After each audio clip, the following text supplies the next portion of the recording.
जय हिंद, नमस्कार। मैं मोहन पाठक और आप देख रहे हैं एमपीएस हिंदी यूट्यूब चैनल। अभी हम बात करने वाले हैं मदर ऑफ ऑल डील्स के बारे में।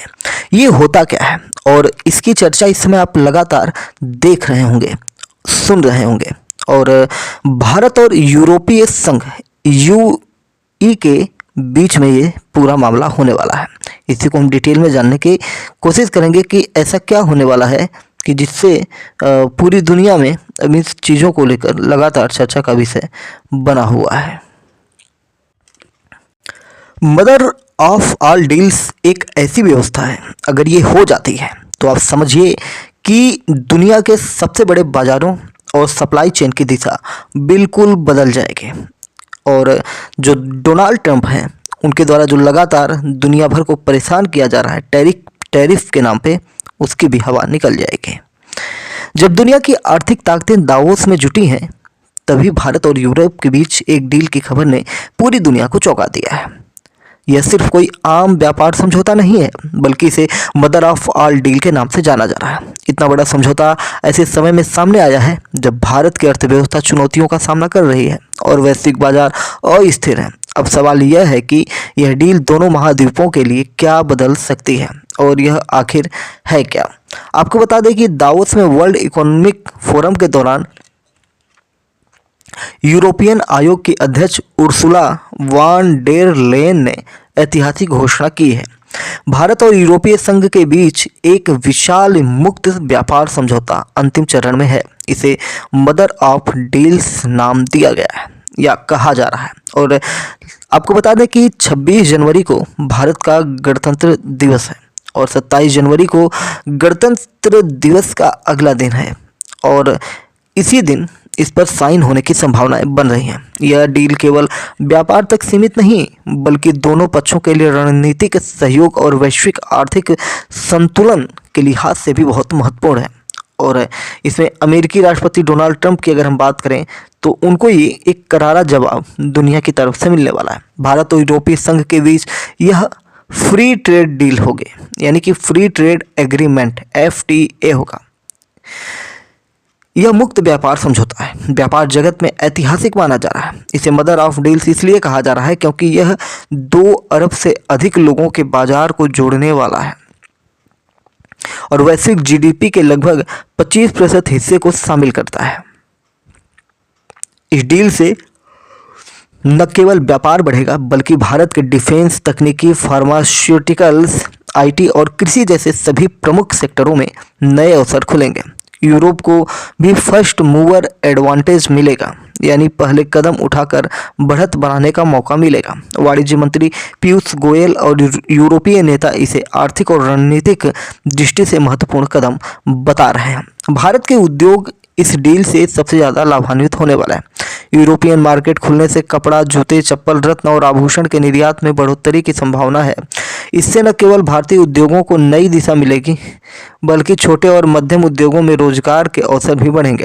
विशेषज्ञ मानते हैं कि यह डील भारत के डिफेंस सेक्टर, तकनीकी उत्पादन और सेवाओं को भी नई ऊंचाइयों तक ले जा सकती है। यूरोप के लिए यह डील भारतीय बाजार तक सीधी पहुंच सुनिश्चित करेगी। इसके तहत यूरोपीय कंपनियों को भारत में ऑटोमोबाइल, पेय पदार्थ और तकनीकी सामान के लिए बेहतर बाजार मिलेगा। यूरोप की कंपनियों के लिए भारत की बढ़ती मध्यम वर्गीय आबादी और उपभोक्ता क्षमता को भुनाने का अवसर खुलेगा। विशेषज्ञ मानते हैं कि यह समझौता दोनों पक्षों के निवेश, रोजगार और आर्थिक स्थिरता के लिए नया अवसर बनेगा। इस डील का असर सिर्फ भारत और यूरोप तक सीमित नहीं रहेगा। अमेरिकी बाजार में ग्रीनलैंड और अन्य अस्थिरताओं के बीच यह समझौता भारत और यूरोप को स्थिर आर्थिक साझेदार के रूप में पेश करता है। साथ ही यह वैश्विक व्यापार की दिशा, आपूर्ति श्रृंखला और निवेश निर्णयों को प्रभावित करेगा। निवेशकों के लिए यह संकेत है कि भारत और यूरोप मिलकर व्यापार और आर्थिक सुरक्षा में नई रणनीति अपनाने जा रहे हैं। ये सारी चीज़ें आप जो सुन रहे हैं, जो देख रहे हैं, उसको आप समझिए तो इस समझौते की टाइमिंग बहुत महत्वपूर्ण है।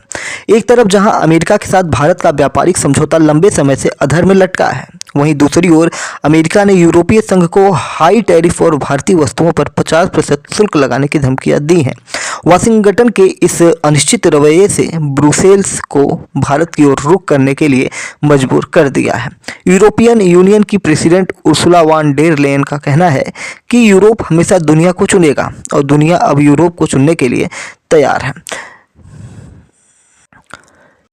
इन सारी डील्स को अगर हम ध्यान में रखें और भारत और यूएई के करीब आने के पीछे एक बड़ा कारण चीन भी है।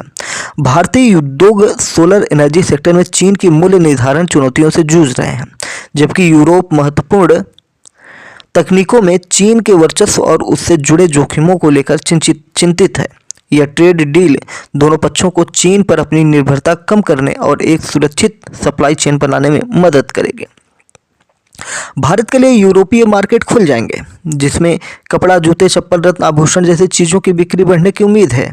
वहीं यूरोपीय संघ के लिए यूरोप को भारत में अपने ऑटोमोबाइल और पेय पदार्थों के लिए बेहतर बाजार पहुंच मिलने की उम्मीद हो जाएगी। भारत और यूरोपीय यूनियन के बीच यह समझौता लगभग 2 दशकों की मेहनत का परिणाम हो सकता है, उससे ज़्यादा का भी समय लग सकता है। 2007 में शुरू हुई बातचीत 2013 में बंद हो चुकी थी, ठप पड़ चुकी थी, लेकिन 2022 में इसे फिर से शुरू किया गया।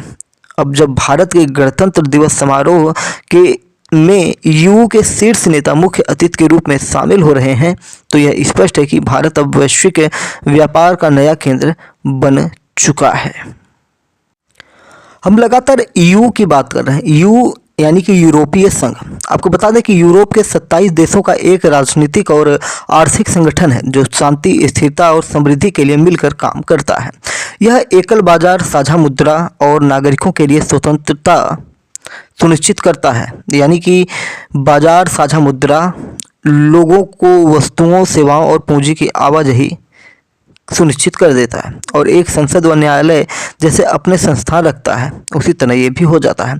यूएई का पूरा नाम यूरोपीय संघ है। वर्तमान में 27 यूरोपीय देश इसके सदस्य हैं। Germany, France, Italy, Spain, Poland आदि इसी के ही हिस्से माने जाते हैं। द्वितीय विश्व युद्ध के बाद यूरोप में शांति और आर्थिक सहयोग बढ़ाने के लिए इसकी स्थापना हुई, जिसका लक्ष्य जीवन को बेहतर, सुरक्षित और सरल बनाना है। सदस्य देशों के बीच लोगों, वस्तुओं, सेवाओं और पूंजी का मुक्त आवागमन संभव बनाता है। 19 सदस्य देश यूरो नामक एक साझा मुद्रा का उपयोग करते हैं। इसकी अपनी संसद, केंद्रीय बैंक, न्यायालय और झंडा है और यह कुछ हद तक देश की तरह काम करता है। यूएई के नागरिक सभी सदस्य देशों में स्वतंत्र रूप से रह और काम कर सकते हैं। इसकी स्थापना पेरिस और रोम की संधियों जैसे विभिन्न समझौतों के माध्यम से हुई है और maastricht संधि यानी कि 1993 के बाद यह यूरोपीय संघ के रूप में उभरा। शांति और लोकतंत्र को बढ़ावा देने के प्रयासों के लिए इसे 2012 में नोबेल शांति पुरस्कार भी मिला था। जैसा कि हमने आपको बताया कि यूरोपीय संघ यूरोप के कई देशों का एक समूह है। यह एक समुदाय है। 4 मिलियन यानी कि 40 लाख वर्ग किलोमीटर से अधिक क्षेत्रफल में लगभग 450 यानी कि 450 मिलियन लोग रहते हैं, यानी कि लगभग 45 करोड़ लोग रहते हैं। वर्तमान में यूएई में 27 सदस्य देश हैं। इसका उद्देश्य यूरोप के सभी लोगों के लिए शांति, सहयोग और समृद्धि लाना है। आपको बता दें कि जैसे अभी हमने जाना कि लगभग 2 अरब लोग, अश्विनी वैष्णव थे, उन्होंने बताया कि 2 अरब लोग इससे लाभान्वित होंगे।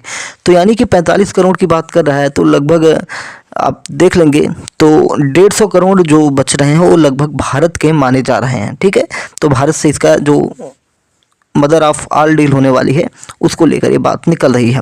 इनका उद्देश्य यूरोप के सभी लोगों के लिए शांति, सहयोग और समृद्धि लाना है। सभी यूरोप वासियों का जीवन अच्छा होना चाहिए। यूएई का लक्ष्य जीवन को बेहतर, सुरक्षित और सरल बनाना है। यह संघ देशों की आपस में मिलकर समस्याओं को सुलझाने, व्यापार करने और साझा नियमों के तहत जीने में मदद करता है। यूरोपीय संघ में 24 आधिकारिक भाषाएं हैं। यूएई के सभी दस्तावेज और जानकारियां इन भाषाओं में लिखी जाती हैं। यूएई सुचारू रूप से काम कर सके, इसके लिए कुछ महत्वपूर्ण संस्थाएं हैं। यूरोपीय संसद, यूरोपीय आयोग, यूरोपीय संघ की परिषद एवं अन्य चीज़ें। यूरोपीय संघ द्वितीय विश्व युद्ध के बाद अस्तित्व में आया। 1951 में जर्मनी और 5 अन्य देशों ने मिलकर पहले यूरोपीय समुदाय की स्थापना की। वे यूरोप में एक मजबूत अर्थव्यवस्था बनाना चाहते थे। तब से यूएई में कई बदलाव हुए। 2002 में इसकी एक साझा मुद्रा यूरो का प्रचलन हुआ। वर्तमान में यूएई के 20 देशों में लोग यूरो का उपयोग करते हैं और एक बड़ी बात है। यू एक ऐसा समुदाय है जो एक सी चीज़ों को महत्व देता है। इसमें शांति, लोकतंत्र, स्वतंत्रता, सभी के लिए समानता शामिल होता है। इन चीज़ों को महत्व देने से हमें यह समझने में मदद मिलती है कि क्या सही है और क्या गलत है। ये हमें सही कार्य करने में सहायता करते हैं। उदाहरण के लिए यू के उद्देश्य हैं पर्यावरण की रक्षा करना और अर्थव्यवस्था को मजबूत बनाना। यूरोप के लोगों का जीवन बेहतर होना चाहिए। सभी लोगों के साथ समान व्यवहार होना चाहिए। इस बात से कोई फर्क नहीं पड़ता कि वे पुरुष हैं या महिला हैं, वे कहाँ से आए हैं या उनका धर्म क्या है। यू में एक समानता आयोग है। यह सुनिश्चित करता है कि सभी के साथ समान व्यवहार हो। उदाहरण के लिए किसी की नागरिकता, धर्म, लिंग या विकलांगता के आधार पर उनके साथ भेदभाव नहीं किया जाना चाहिए। समानता आयोग लोगों की सहायता करता है, जानकारियाँ और परामर्श विभिन्न भाषाओं में उपलब्ध कराता है। इस तरह यू के बारे में बहुत सारी बातें निकल के आती हैं, लेकिन फिलहाल इतना ही हम आपको बताने की कोशिश करेंगे। चैनल पर नए हैं तो एमपीएस हिंदी को सब्सक्राइब कर लीजिए। और आपको फिर से बता दें कि ये जो डील होने की बात की जा रही है, ये डील अगर हो जाती है तो मदर ऑफ ऑल डील्स के तहत 2 मिलियन, मतलब 2 अरब लोग, मिलियन नहीं 2 अरब लोग क्या होंगे, आपस में कनेक्ट हो जाएंगे। और इनमें जो व्यापार होगा, डिफेंस, तकनीकी, फार्मास्यूटिकल, आईटी, कृषि जैसे जो प्रमुख सेक्टर हैं, इसके लिए जो अवसर खुलेंगे, इससे काफ़ी लाभ होगा। और भविष्य में जिस प्रकार से डोनाल्ड ट्रंप परेशान कर रहे हैं, उनके परेशान करने के तरीक़ों में भी बदलाव आ जाएगा, क्योंकि उनके यहाँ कोई जाएगा ही नहीं, तो व्यापार आपस में ही हो जाएगा। तो ये चीज़ें हो जाएंगी। फिर से कह दूं कि चैनल पर नए हैं तो चैनल को सब्सक्राइब करके daily current affair, news analysis के लिए। जय नमस्कार, भारत माता की जय।